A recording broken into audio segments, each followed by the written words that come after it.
연약한 정도 붙들어 주시고 이 시간 하나님의 뜻에 따라 하나님의 뜻을 이루는 귀한 시간으로만 사용하여 주옵소서. 모든 영광과 찬송과 존귀를 주님께 돌려드리며 예수님의 이름으로 감사 기도드립니다. 아멘. 매주 감사주를 통해서 주시기를 원하시는 그 믿음의 역사와 축복이 저와 여러분 속에 가득 채워지시기를 주님의 이름으로 축복합니다.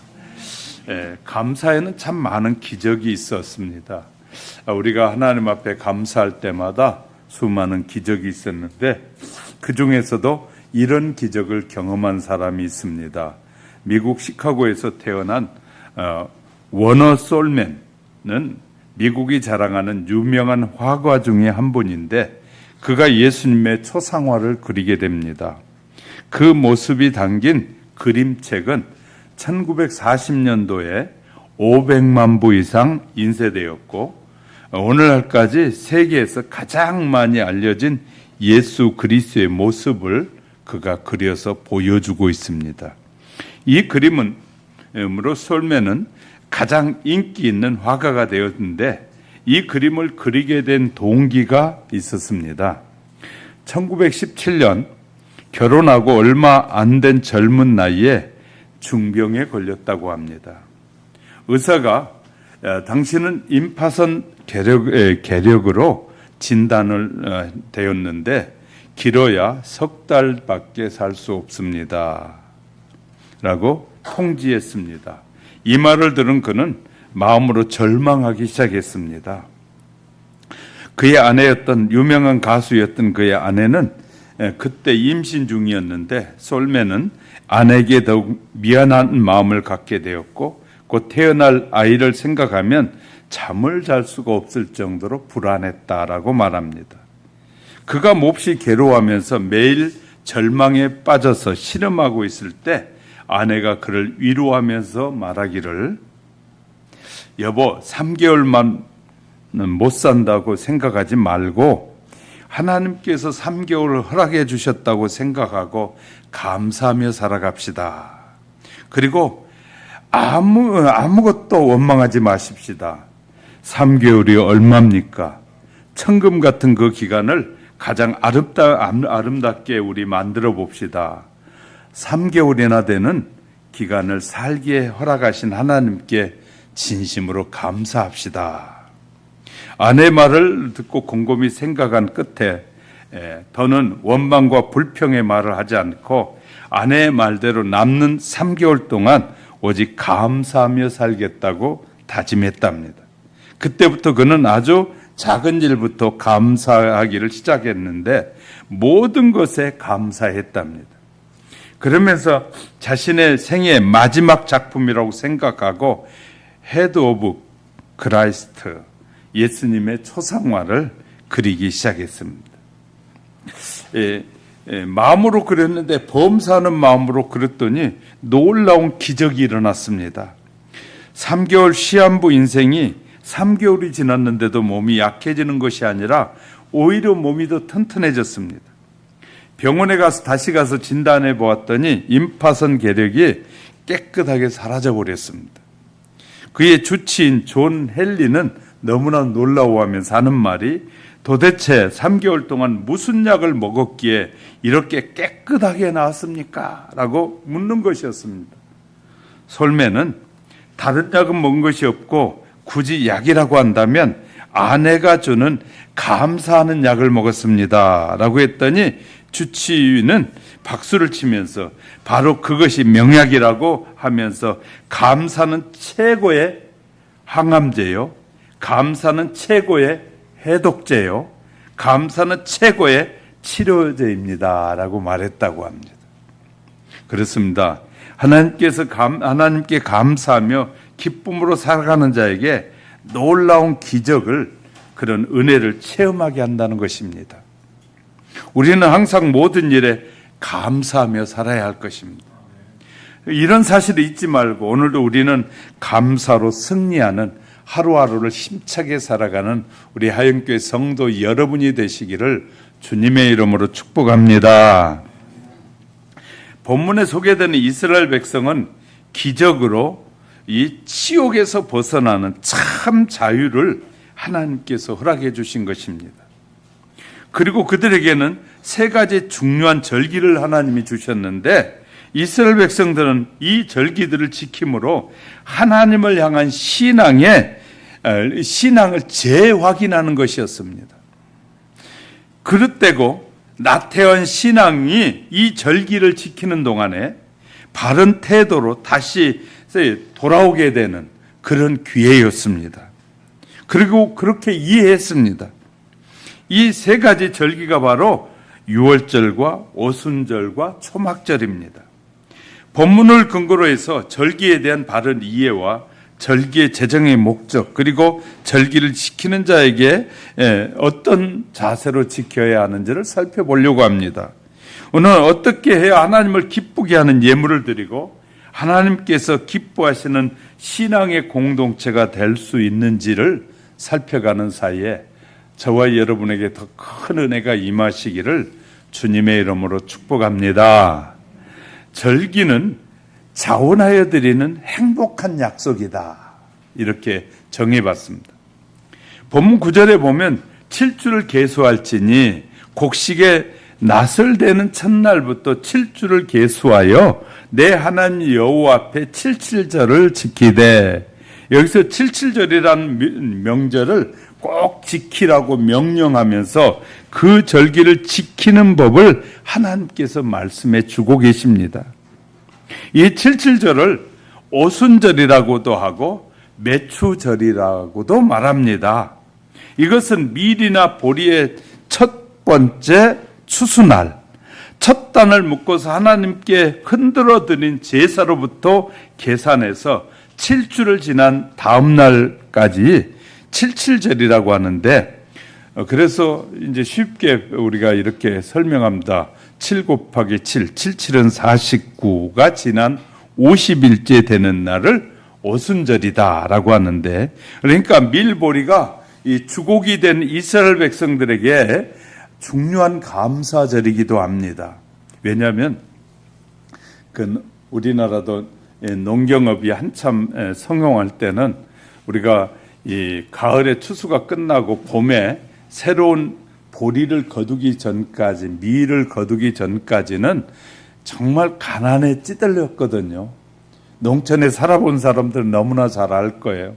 왜냐하면 이 가을에 거두는 그 고구마를 안방에다 잔뜩 쌓아놓고 그 고구마를 매일 끈이처럼 먹고 나서 3월 달쯤 되면 이제 고구마도, 이 두지에 있는 고구마도 바닥에 나가고 썩은 고구마도 나오고 할 때는 최고의 가난할 때거든요. 먹을 것이 없어서 정말 몸부림칠 때거든요.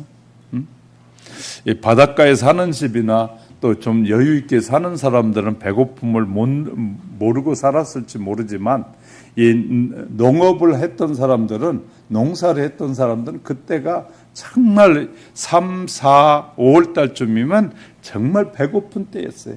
먹을 것이 없어 산에 들러, 그래서 서울에 와 보니까 시골에서도 안 먹던 풀들의 연한 부분은 전부 다 따다가 나물에 먹더라고요. 서울에도 와 보니까. 제가 초등학교를 졸업하고 서울에 왔는데, 서울에 와서 보니까 들에 나가서 사람들이 부드러운 새순은 전부 다 따다가 이 나물을 해 먹고 그렇게 하더라고요.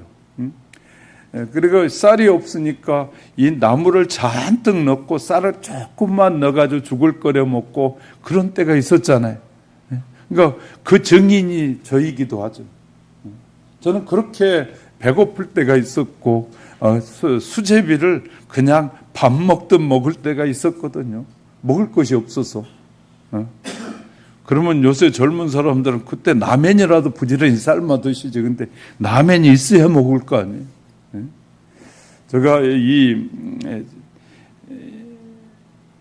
뚝섬에 와서 잠시 직장 생활을 할 때, 초등학교 졸업하고 올라와 가지고 당장 학교를 못 가니까 잠시 갔던 회사 옆에 라면 공장이 있었는데, 라면 공장 2층에서 점심때만 되면 라면에 이 조금 이상이 있는 것들을 모아가지고 라면을 끓여가지고 그 점심시간에 보면 이리 내려다 보면 2층에서 먹는데 그렇게 라면이 먹고 싶었어요.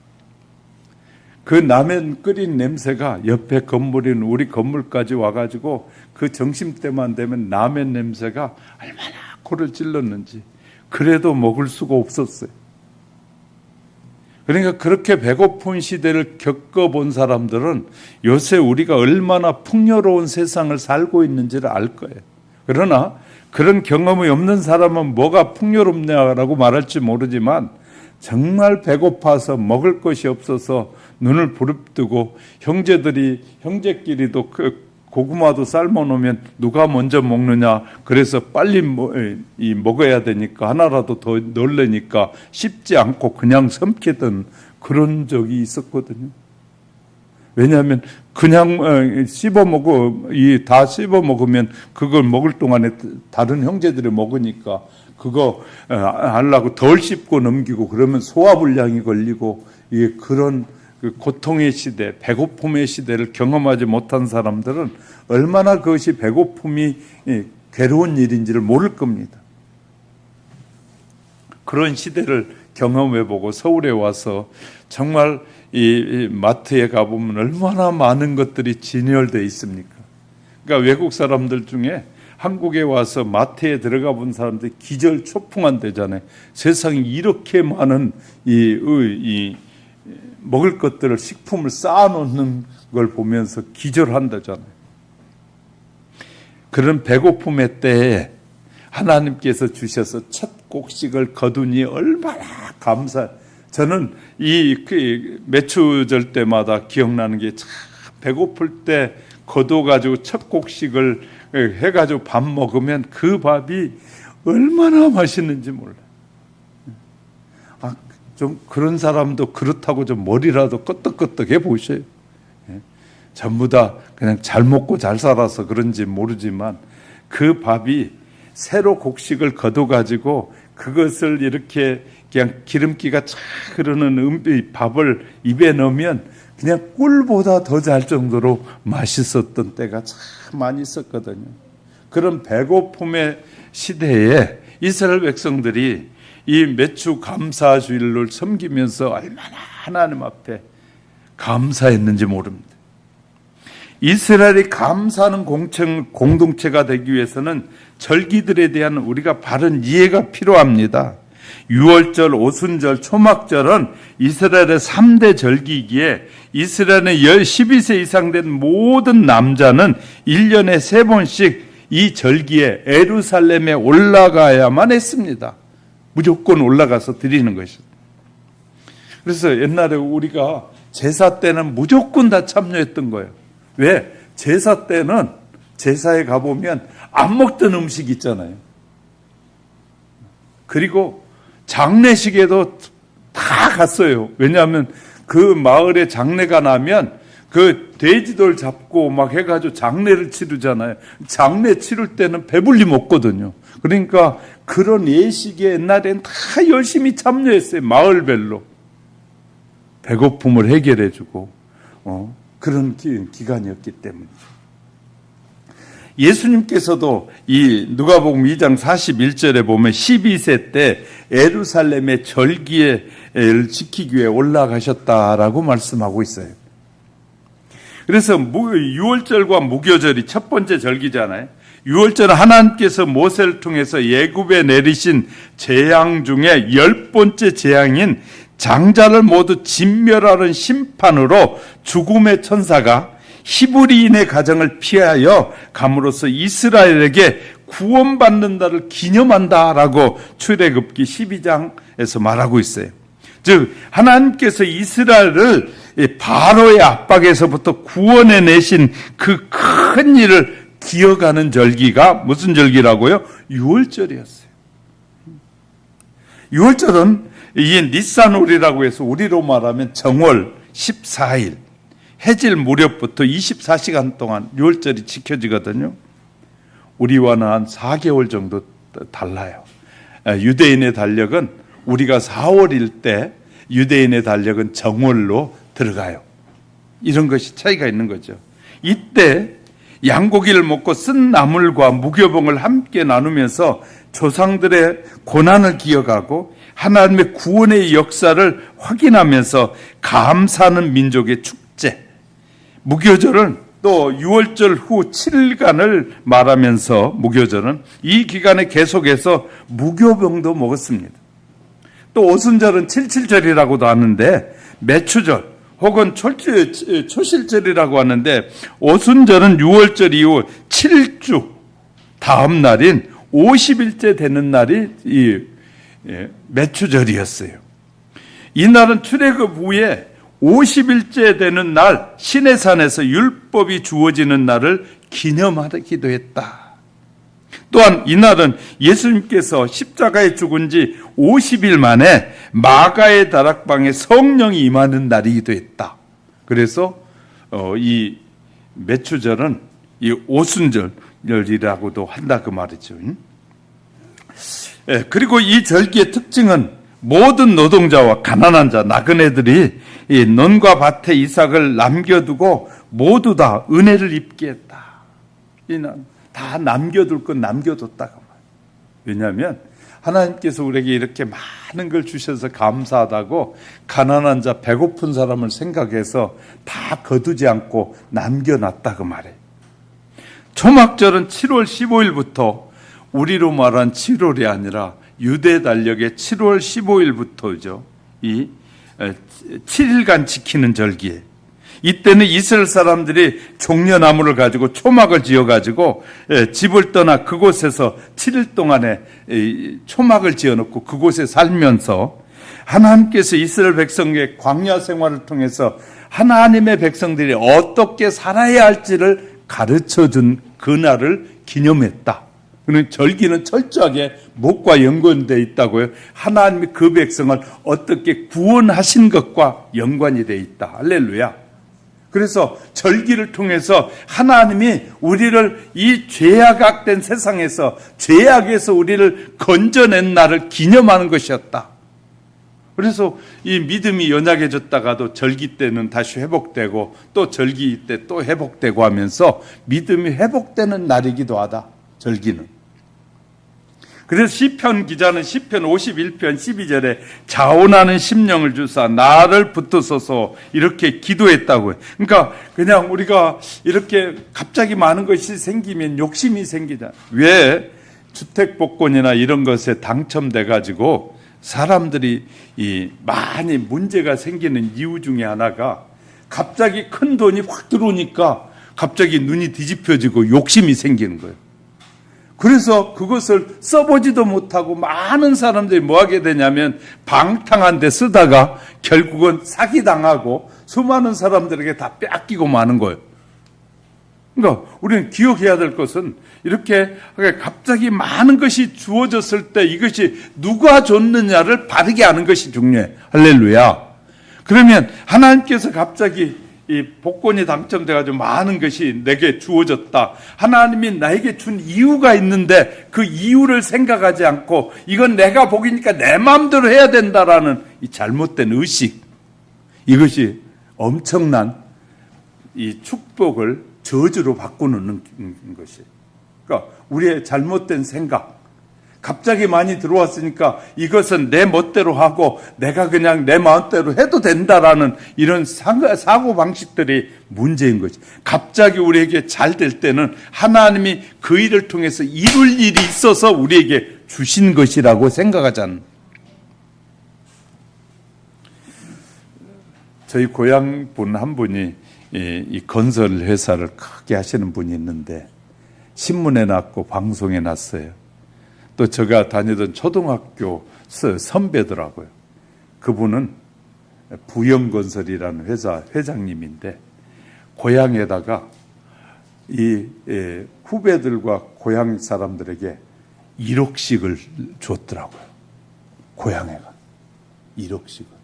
그가 부영건설이라는 커다란 건설 회사, 이 베트남이나 이런 데 가면 부영건설이 어마어마한 회사예요. 근데 그렇게 벌어가지고 그 많은 돈을 1,400억이 넘는 돈을 뿌렸더라고요.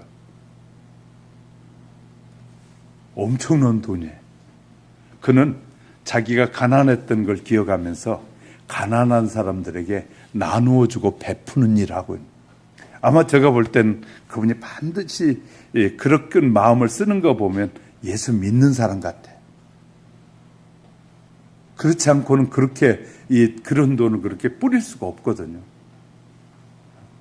왜냐하면 부자가 되면 내가 뭐 이제 하고 싶어 가지고 자기를 드러내고 싶어서 몸부림치지, 이렇게 많이 준 이유가 있다고 가난한 사람, 다른 사람을 돌아보지 않아요. 그렇게 되면 반드시 그것을 준 하나님이, 그것을 준 주인이 그것을 빼앗아갈 수밖에 없는.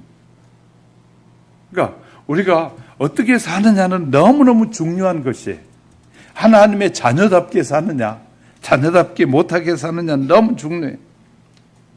그래서 보니까 성경을 잘 보면 출애굽기 36장에 가면 성막을 지을 때도 그냥 네가 와 지어라 그러지 않았어요. 누가 지었느냐면 자원하는 자들이 와서 지었어요. 성막을.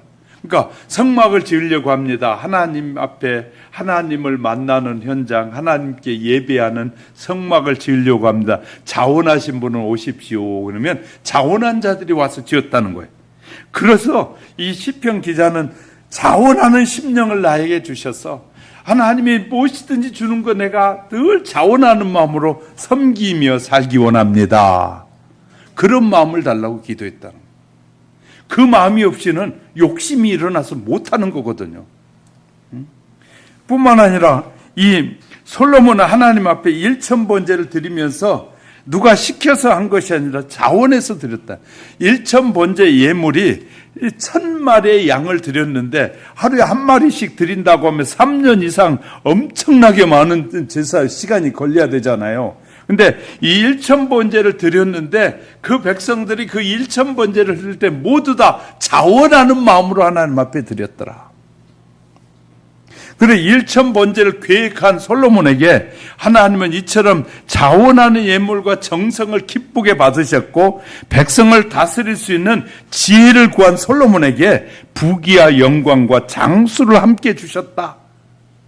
책임상 내가 직분이 이러니까 어쩔 수 없이 해야지 하는 것도 감사하지만 그보다 더 좋은 것은 우리가 마음으로 어떤 절기가 있습니다 하고 하면 미리 마음으로 얼마나 내가 받은 은혜가 크니까 이렇게 드려야겠다라는 이 자원하는 마음을 갖는 것이 정말 소중한 믿음이다. 할렐루야.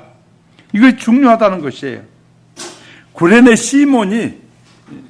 시몬 하면 여러분 누가 생각납니까?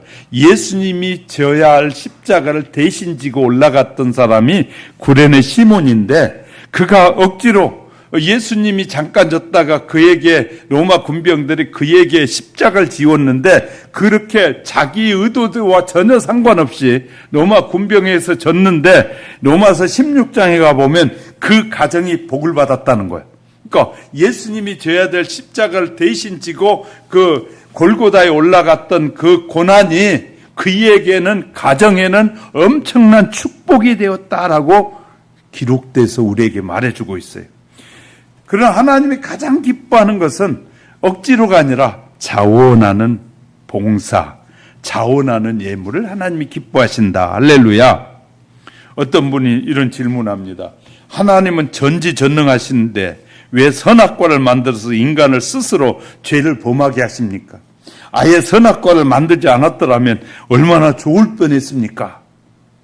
이런 질문합니다. 그 대답을 한마디로 설명해 볼게요. 하나님께서 우리 인간에게 자유의지를 주셔서 선악과를 따먹을 수도 있고 따먹지 않을 수도 있게 해주신 거예요. 우리에게 자유의지를 주셨다는 것은 정말 우리가 자원해서 하든 안 하든 그것이 하나님께서 우리에게 자유로운 이 선택을 할 수 있는 기회를 주셨다는 게 할렐루야.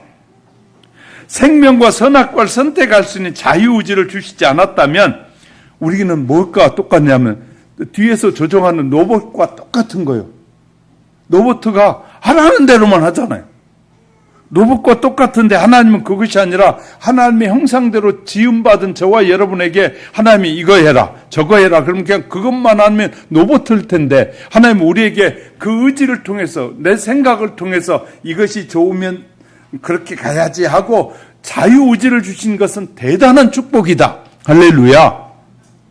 그래서 우리가 예수를 믿으라고 말은 하지만 꼭 우리는 자기가 입으로 시인하고 고백해야만이 되는 것이지 다른 사람이 고백해 주는 것 가지고는 철금 갈 수가 없어요. 반드시 자기 입으로 시인하고 고백할 때 그것이 하나님 앞에 연락되어지는 거예요. 할렐루야. 우리가 잘 하셔야 돼요. 그래서 하나님께서 우리에게 자유의지를 주신 것은 너무너무 감사할 일이고 우리 스스로가 그것이 옳고 그름을 판단해서 무엇이 소중하고 무엇이 소중하지 않는지를 판단할 수 있는 의지를 주신 건 대단한 축복이에요. 그러면서 하나님이 이렇게 말씀하셔요. 나는 살아있는 신이다. 살아있어서 모든 것을 할 수 있고 모든 걸 창조하는 창조주다. 그렇게 하면서 너희가 만든 신은 나 외에 신이 없는데 사람들이 스스로 사람들에 의해서 만들어진 신은 죽었고 그 신은 말도 못하고 아무런 능력을 발휘하지 못한다. 그러나 나는 모든 것을 할 수 있다. 그러므로 넌 나를 믿으면 너를 구원하고 영원한 축복 안에 거하리라. 이렇게 약속하는 거예요. 그러니 우리가 예수를 믿는 것은 우연이 아니라 우리에게 판단 능력을 주셔서 그 능력으로 내가 선택하면서 내가 선택한 축복을 받는 거예요. 할렐루야. 하나님은 우리에게 그런 선택의 은혜를 주셨는데 그 선택 안에 내가 정성을 다하고 자유롭게 선택할 수 있는 선택의 축복을 주셨다. 실제로 한 사람을 전도하려면 얼마나 힘든지 몰라요. 응? 이럴 때 우리는 이렇게 생각하기 쉽습니다. 쉽게 설명해 볼게요. 하나님이 천둥 같은 소리를 그냥 이 큰 소리 나는 스피커를 그냥 수천 개 붙여가지고 어느 날 갑자기 하늘에서부터 야 이놈들아 하고 막 이 온 세계에다가 그냥 들으면서 너희들이 나를 믿지 않는다 말이냐 이 못된 인간들아 회개하지 않으면 내가 벼락을 내리라 막 해가지고 이렇게 하면 사람들이 벌벌벌 떨고 어쩔 수 없이 두려워서 어쩔 수 없이 믿는다면 그건 얼마나 자유의지가 박탈당하는 겁니다. 우리에게 조용히 다가오셔서 예수 그리스도는 바로 우리를 위해서 대신 죽으셨습니다. 하나님은 우리에게 놀라운 일을 계획하셨습니다. 다 알려주시고 하나님이 어떤 분인가 알려주고 다 가르쳐주고 믿기만 하면 구원을 얻겠다고 약속하신 하나님. 그리고 우리에게 선택하라고 하신 하나님. 자, 하나님은 이렇게 수많은 사람을 우리를 부르셔가지고 그냥이 아니라 네가 믿으면 부르신 다음에 반드시 우리가 믿는다고 고백할 때 우리에게 구원을 베푸신 하나님. 할렐루야. 그러면 부르시는데 아무나 모든 사람을 다 부르는 거예요. 모든 사람. 배운 자나 배우지 않는 자나 돈이 있는 자나 없는 자나 누구든지 다 부르셔가지고 주님은 똑같이 질문하시고 똑같이 우리에게 선택의 은혜를 베푸신 하나님. 이렇게요. 우리가 믿음의 회개에 절박한 상황에서 억지로 회개한다면 자원하는 믿음과 회개가 아니에요. 그런데 하나님께서 우리 마음에 그것은 하나님의 뜻이 아니야 라고 깨닫게 해서 하나님 내가 잘못됐습니다. 용서해 주세요 하고 우리에게 깨우쳐서 자원하는 마음으로 회개하는 것을 기뻐하신 하나님. 할렐루야. 하나님은 우리에게 약속하시기를 이렇게 너희가 나에게 자원하는 마음으로 주면 우리에게 뭐 해주시겠다는 거예요. 그 계속해서 너희를 지키고 보호하시고 축복해 주시겠다는 약속이에요. 할렐루야. 이 행복한 약속 속에 이 매주 절기를 지키시기를 주님의 이름으로 축복합니다. 자유로운 마음과 정성을 하나님은 기대하고 계신다. 10절에 보세요. 여호와께서 내게 복을 주신 대로 내 힘을 헤아려 드리라. 이 한 말씀은 힘을 다하여 정성껏 드려야 한다는 말이거든요. 아무리 자원에 드린다고 해도 정성이 깃들이지 않고 힘을 다하여 드리지 않는 것이 하나님이 기뻐하시는 예물이 될 수가 없다는 거예요. 그래서 잘 알잖아요. 절 보세요. 이 첫사람 아담 이후에 하나님께서 자녀를 두었는데 두 자녀가 똑같이 살다가 어느 날 하나님 앞에 예배를 드렸어요. 예물을 드렸어요. 근데 이 아벨의 제물은 받으시고 가인의 제물은 받지 않으셨다. 왜요? 그 마음에 정성이 빠졌다는 거예요. 마음이 없다는 거예요. 억지로 드렸단 말이에요. 그러니까 우리가 억지가 아니라 그 모든 것을 주신 분이 그분이다. 우리 한번 돌아볼까요? 우리 하루하루의 삶이 어떤 의미에서 저는 기적이라고 생각해요. 기적. 내게는 기적이라고. 왜냐하면요, 오늘 하루도 사고가 나서 죽고 갖가지 사건을 통해서 죽어가는 사람이 얼마나 많이 있는지 몰라요. 질병으로 죽고 병원에 가봐요. 얼마나 환자들이 가득한지 몰라요. 저희가 이번에 뉴질랜드를 갔다 오면서 깜짝 저는 놀란 것이 있어요. 뉴질랜드엔 병원이 없어요. 길거리에 병원이 별로 없어요. 우리나라 차 타고 가보세요. 병원이 얼마나 많은지 건물 하나에 막 줄줄이 박혀 있어. 근데 뉴질랜드는 그렇게 사람들이 많은데 가도 병원이 없어. 놀랍잖아요? 의사들이 별로 없어. 우리나라는 의사들이 얼마나 많이 있는지 몰라요. 이것은요, 국가 지도자 정책에 다른 거예요. 그들은 이렇게 해요. 병이 나기 전에 병이 날라고 하는 사람들은 전부 다 미리 알고 정부에서 필요한 그 병이 들지 않는 약을 줘버려요. 병원이 필요가 없네요. 그러면서 이렇게 설명하더라고요.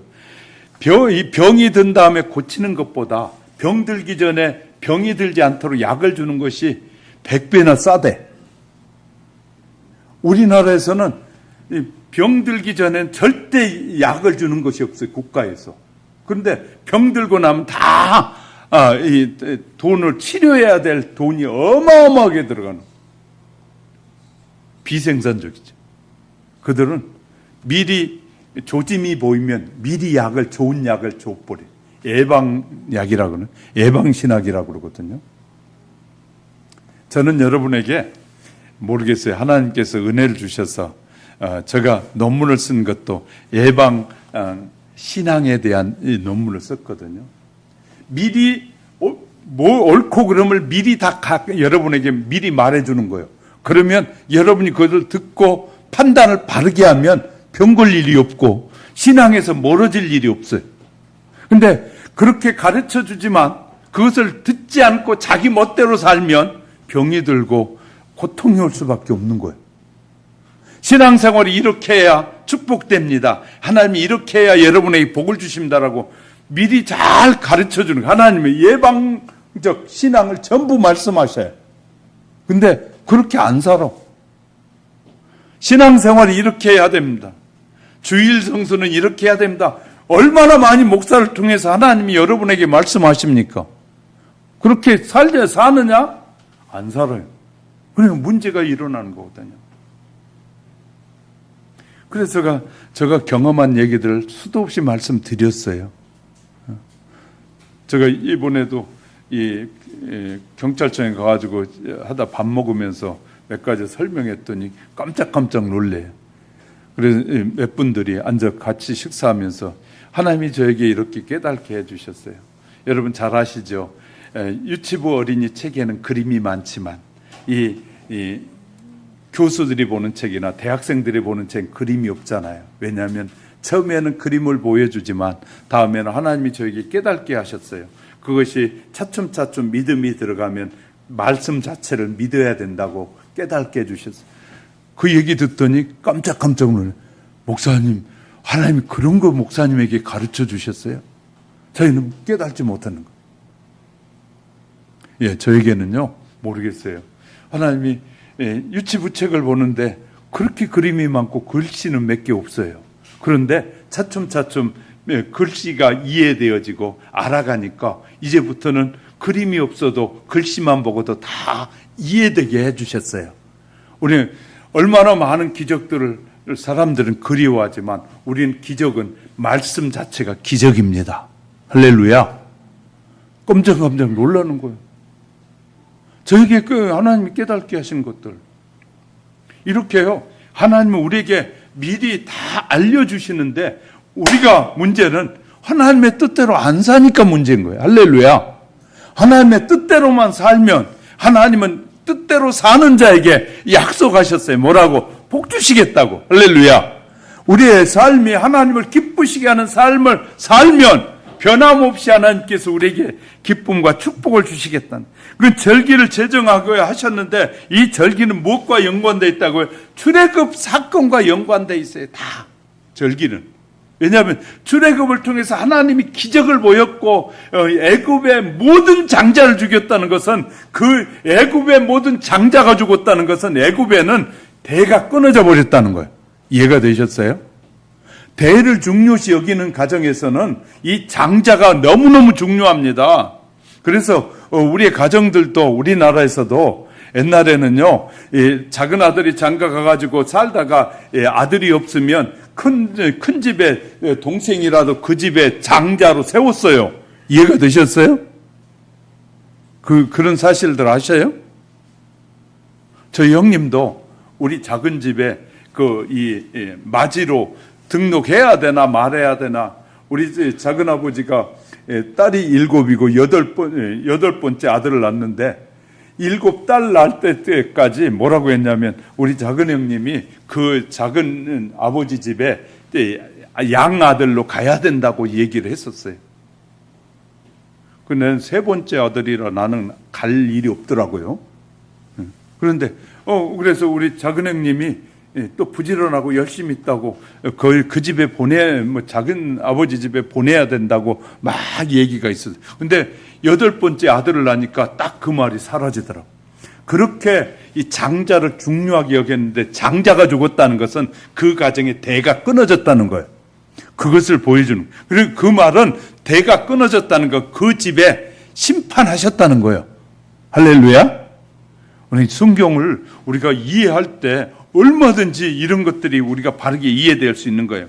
그래서 절기를 제정하는 절기에는 무엇과 관련이냐? 하나님이 우리를 어떻게 구원하셨고 구원한 백성들이 어떻게 살아야 되는지를 다 가르쳐 주기 때문에 절기가 소중한 거예요. 할렐루야.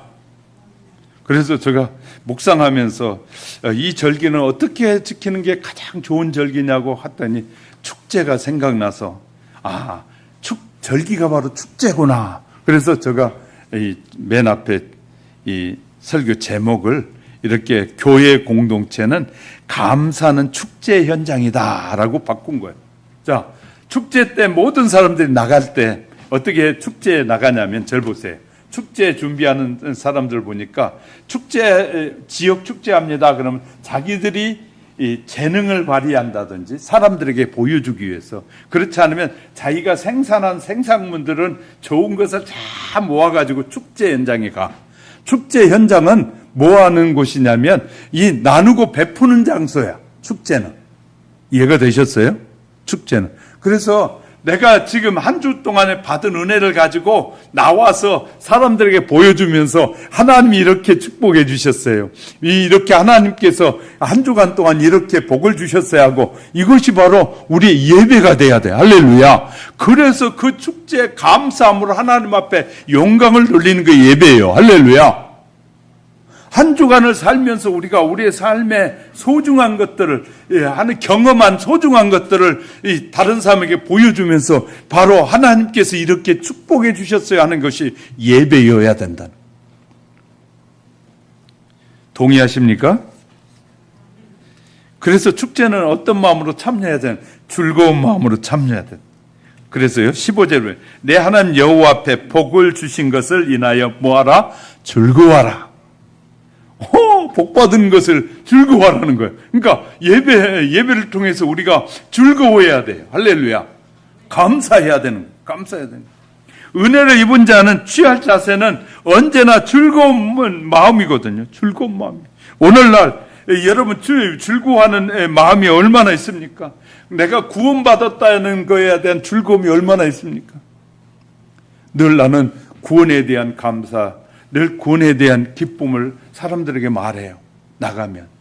나와 같은 죄인을 건져주신 것은, 하나님이 주신 구원은 내 일평생 아니라 내가 다시 태어나고 또 태어난다고 해도 평생 동안 갚아도 못 갚을 은혜를 입은 자가 나라고 저는 고백합니다. 할렐루야.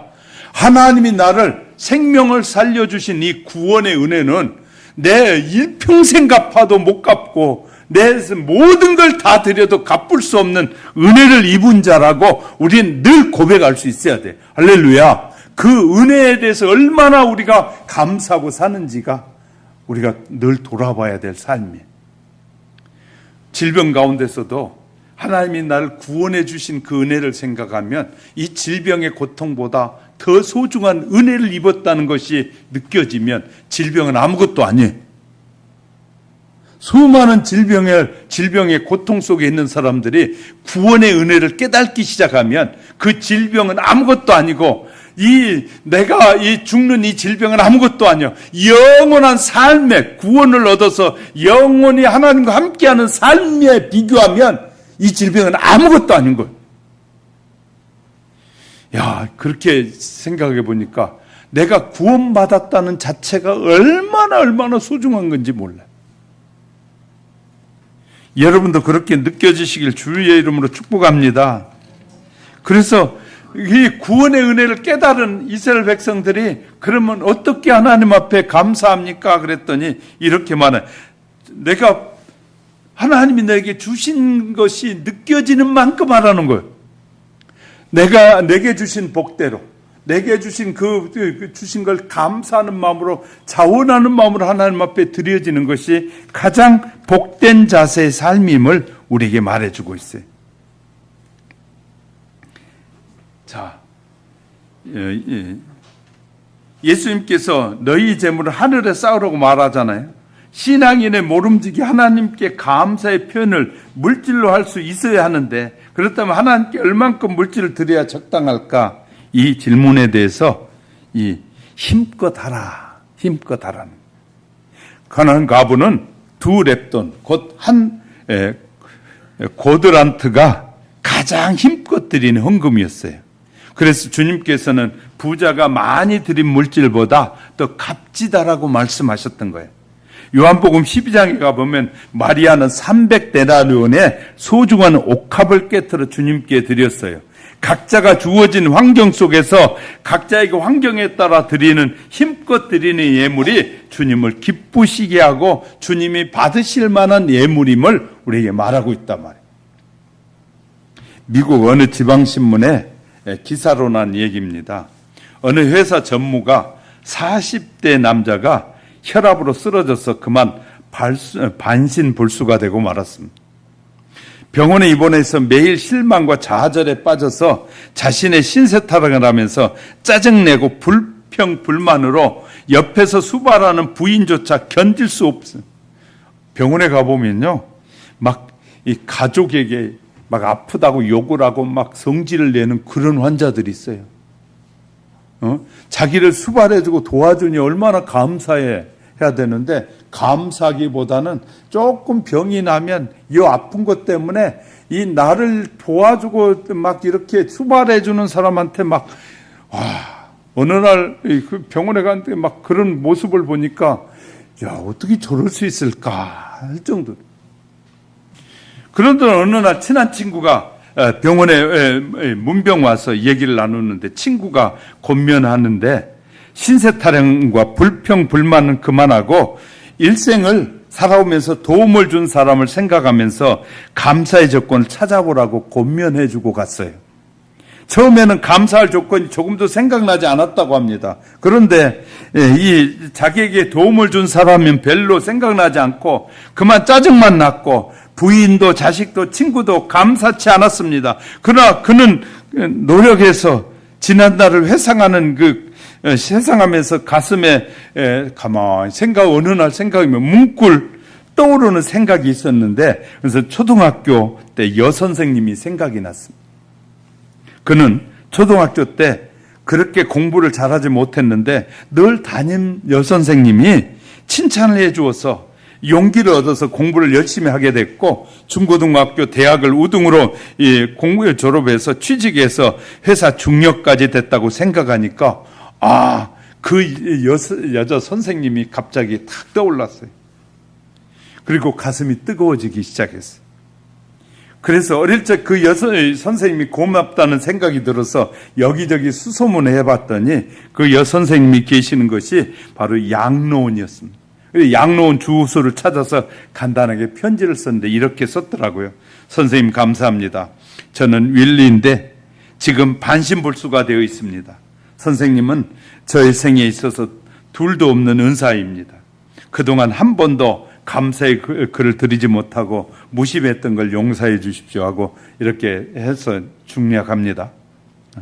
이 선생님은 남편이 세상을 떠나서 홀로 양로원에서 외롭고 지내고 있었습니다. 어느 날 편지 한 통에 이 편지를 받아 읽고 너무 기쁘고 고마워서 답장을 썼는데, 선생님의 답장이 이런 것입니다. 사랑하는 윌리군, 내 평생 수많은 어린이를 가르쳤지만 고맙다고 감사 편지를 써보낸 제자는 자네밖에 없었네.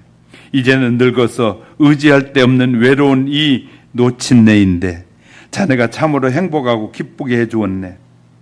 자네의 편지는 눈물로 읽는 것을 아는가? 나는 자네 글을 침대 옆에 놓고 매일 밤 한 번씩 읽는다네. 그리고 읽을 때마다 그 편지를 어루만지면서 자네에게 감사하고 있다네. 이 편지가 내게 어떤 의미를 주었는지 아는가? 내 생에 새로운 희열과 기쁨을 용서슴치게 해주었네. 나는 자네 편지를 내 교편 생활의 유일한 보람으로 알고 내가 죽는 날까지 간직하려네. 자네의 건강을 간절히 기도하면서 그대의 선생 누구누구. 이 편지를 읽는 순간 침대에서 이 윌리는 벌떡 일어나 앉았습니다. 그 뒤에 그는 삶의 용기를 찾았습니다. 걷는 연습도 하고 말하는 연습도 하고 재활 운동을 열심히 한 결과 건강이 점점 회복되더니 다시 직장에 복직하게 됐습니다. 부사장이 되고 사장이 되었습니다. 범사에 감사라 구절만큼 잘 알려진 말씀도 없습니다. 그런데 그것을 정작 행동으로 옮기려면 참으로 어렵다고 합니다. 이 까닭은 그 구절에 범사라는 말이 전제되어 있기 때문에, 큰 사고를 당하거나 난치병으로 사경을 헤매는 사람들은 한결같이 하는 말이, 그것은 무사히 살았다는 것 자체가 얼마나 감사한 일인지 몰라요. 그러니까 어떤 의미에서 보면 이번에 그 택시 기사가 갑자기 속력을 내더니 가가지고 담벼락을 부딪혀가지고 그 전기차가 완전 박살이 났잖아요. 그런데 그 기사가 그 차에서 살아나왔잖아요. 그런 것처럼 실은 우리의 삶은 정말 기적 같은 삶을 살고 있는 것이거든요. 그러므로 이 우리의 삶을 생각해보면 감사하지 않을 수가 없는 것이죠. 과부는 비록 동전 2푼을 드렸으나 그날의 생활비 전부를 드렸기 때문에 예수님 그녀가 가장 많이 바쳤다고 칭찬합니다. 힘을 다하고 최선을 다하는 것이 아니라 이 하나님의 마음을 감동할 수가, 최선을 다하지 않으면 감동할 수가 없다 그 말이죠. 기쁘게 할 수가 없는 거예요. 여호와께서 내게 복을 주신 대로 내 힘을 헤아려 자원하는 예물을 드리라고 말씀하심을 기억하면서 그대로 실천하는 지혜가 저와 여러분 속에 늘 충만해지시기를 주님의 이름으로 축복합니다. 세 번째는, 교회 공동체는 감사가 넘치는 축제 현장이어야 한다. 11절에요. 택하신 곳에서 내 하나님 여호와 앞에서 즐거워할지니라. 예배 때 즐거워해야 되는데 우리는 예배 때 인상 쓰면서 언제 끝나나, 이놈의 예배 빨리 안 끝나나, 내가 가야 되는데, 이런 생각하는 사람 너무 많잖아요. 예배에 감사하기보다는 감사하는 마음으로 왔으면 시간에 관계하지 않고 드려야 되는데 감사하는 마음이 없으니까 빨리 가야 되는데 뭐 해야 되는데 다른 생각에 가득 차 있으니까 감사가 없는 예배가 되는 거예요. 신앙생활이란 하나님께서 자기 백성을 구원해 주시고 한없는 은혜를 생각하면서 감사하고 감격스러움으로 주체할 수 없는 즐거움과 기쁨이 넘치는 현장이 바로 예배 현장이어야 한다. 신앙 공동체 속에서 감사를 드리는 자의 자세가 중요합니다. 이스라엘 백성은 선민의식이 무척이나 강했던 민족입니다. 그러기에 다른 민족을 개나 돼지로 비교할 정도로 그들과 지나치다 보면 마주치는 것 자체도 수치스럽게 여겼는데 하나님은 모든 사람이 편견 없이 하나님께 나와 예배드리기를 원하시는 분이심을 아셔야 합니다. 오늘날 우리는 이 말씀은 무슨 의미를 부여하느냐 하면 교회 공동체는 하나님께 예배하는 사람들의 모임이라는 사실을 잊지 마셔야 돼요. 이 모임은 무엇을 가진 자, 없는 자, 지식이 많은 자, 무식한 자 함께 나와 예배드리면서 감사를 표현할 수 있는 것이 바로 예배거든요. 우리가 정말 아무것도 상관하지 않고 하나님 앞에 나와 감사를 표현한, 오늘날 교회는 문턱이 높다는 말을 합니다. 어떤 교회 가면 문턱이 높아서 장애인이 못 들어가고요. 어떤 교회 가면은 돈 없는 사람이 못 가요. 강동에 있는 어느 교회는 남전도의 연회비가 30만 원이요. 연회비가. 아예 정해져 있어. 회비가 정해져 있어. 그래 아무나 남전도회나 여전도회라 아무나 못 들어가. 얼마나 물질이 타락됐는지 이해가 되셨어요? 없는 사람 조금 낼 수도 있고 많이 있는 사람 더 낼 수도 있고 하는데 거기는 무조건 회비가 딱 정해져 가지고 그 회비 아니면 무조건 회원에서 제외시켜버리는. 그러니까 교회 문턱이 높아졌다는 거예요. 황금 만능주의의 세상 속에서 교회마저 변질돼 가고 있어요. 그래서 사람들이 교회 문턱이 높은 교회가 된다. 우리는 누구든지 오면 다 맞이해 줄 수 있어야 되고 그들 섬겨줄 수 있는 것이 주님의 마음이고 주님의 섬김이에요. 할렐루야. 우리가 그런 마음이어야 되는데 특별한 사람들 모임으로 착각하는 사람들이 많이 있어요. 이건 아니에요. 하나님이 세상을 이처럼 사랑하사 독생자를 주신 것은 누구든지 예수 그리스도를 믿고 구원을 얻기 위한 모임이어야 되는데 그것이 아니라 특별한 사람들의 모임이면 되면. 그래서 큰 교회 가면 모임이 다양해. 사장님들의 모임, 회사 CEO들의 모임, 이렇게 구분되어지기 시작한 모임이 많아져요. 큰 교회 가면 얼마나 웃기는 일들이 많이 있는지 몰라요. CEO들만 모여서 자기들끼리 밥 먹고 별도의 시간을 가지고 또 다른 일을 하고 그래. 그러면서 이제 우리가 또 돈 많이 낼게요 하고 그 모임을 만들기도 하고. 그래서 교회 문턱이 높아진다고 합니다. 우리는 누구든지 예수님은 죄인과 세리와 친구가 되었고 기억해야 합니다. 외롭고 소외된 자를 찾아가서 위로하고 권면하고 섬기기를 원하셨던 것이 예수님이에요. 오늘 예수님과 멀어지는 시대를 살고 있는 거죠. 미국이 왜 세계를 지배하고 복을 받는 나라가 될까요? 청교도들이 그 땅에 들어가서 제일 먼저 거둔 소산물을 하나님 앞에 감사 예물로 기쁘게 드렸기 때문인 거예요. 할렐루야. 기쁘게 드렸기 때문에. 그래서 우리나라 이 옛날 어르신들은 무엇이든지 먼저 거두는 것은 교회에다 하나님 앞에 드렸는데 요새는 거의 교회들이 좋은 거, 가장 아름다운 거 하나님 앞에 드리는 사람들이 별로 없다고 그래요. 교회들이. 목사님한테 들어보면. 옛날에 어르신들은 좋은 거 먼저 있으면 목사님 하고 들고 왔었어요. 옛날에 어르신들은 다. 요새는 좋은 거 있으면 다 자기 목줄. 하나님 앞에 드리겠다는 그런 의지가 없어지는. 그러니까 이제 개인적인 복을 못 받게 되는 거예요. 그러니까 하나님은 우리에게 주신 대로 우리가 정성을 다해 하나님 앞에 드리라고 하잖아요. 그러니까 정성이 빠져버리니까 하나님께서도 우리에게 정성스럽게 복을 안 주니까 손해는 누가 본다고요? 손해 누가 본다고요? 그러니까 하나님은 우리가 그렇게 가르쳐 주셔요. 그리고 이렇게 정성스럽게 하나님을 섬기면 내가 섬기면 그냥 하나님이 받고 잘했다 그래 그런 것이 아니라 그대로 축복해 주시겠다는 약속이잖아요. 할렐루야. 하나님이 우리에게 요구하는 것은 우리의 하나님이 그렇게 약속대로 축복해 주신다는 말이거든요. 그러므로 우리는 억지로 하지 말고 자원하는 마음으로 해야 돼. 주님의 일을 할 때는요, 늘 자원하는 마음으로. 저에게 목사님 우리 뭐 좀 도와주셔야 됩니다. 저도 기도해요. 하나님 어려운데 어떻게 할까요? 이번에도 저 시골 교회 초등학교에 신문을 보내야 되는데 목사님 도와주세요. 지금은 안 되겠는데요. 다음에 해드릴게요.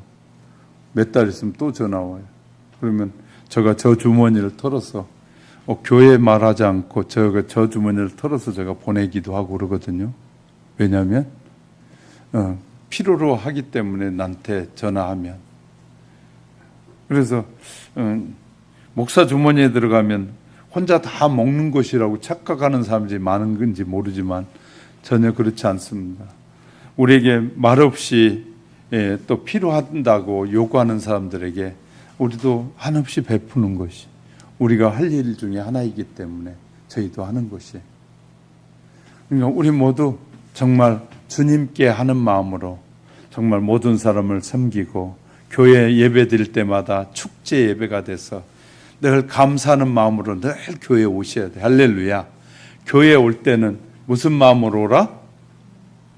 하나님께서 주신 은혜를 감사하는 마음으로 정성껏 오시기 바랍니다. 할렐루야. 그리고 그렇게 예배를 드리는 저와 여러분에게 하나님께서 우리의 모든 범사에 넘치는 복으로 채워주시는 하나님이심을 믿으시기를 주님의 이름으로 축복합니다. 기도 드리기 전에요, 말씀을 정리합니다. 추수감사주를 통해서 다시 한번 나의 정성과 구원의 기쁨에 담긴 예물을 드림으로 여호와 하나님이 기뻐 받으시고 두고두고 수천 수만 배로 축복해 주시기를 간절히 기대하면서 주님, 나는 마음을 다하고 성품을 다해서 하나님 앞에 이 축제 예배를 늘 드리는 그런 마음으로 예배하게 하옵소서 하고 잠시 기도하십시다. 하나님 아버지,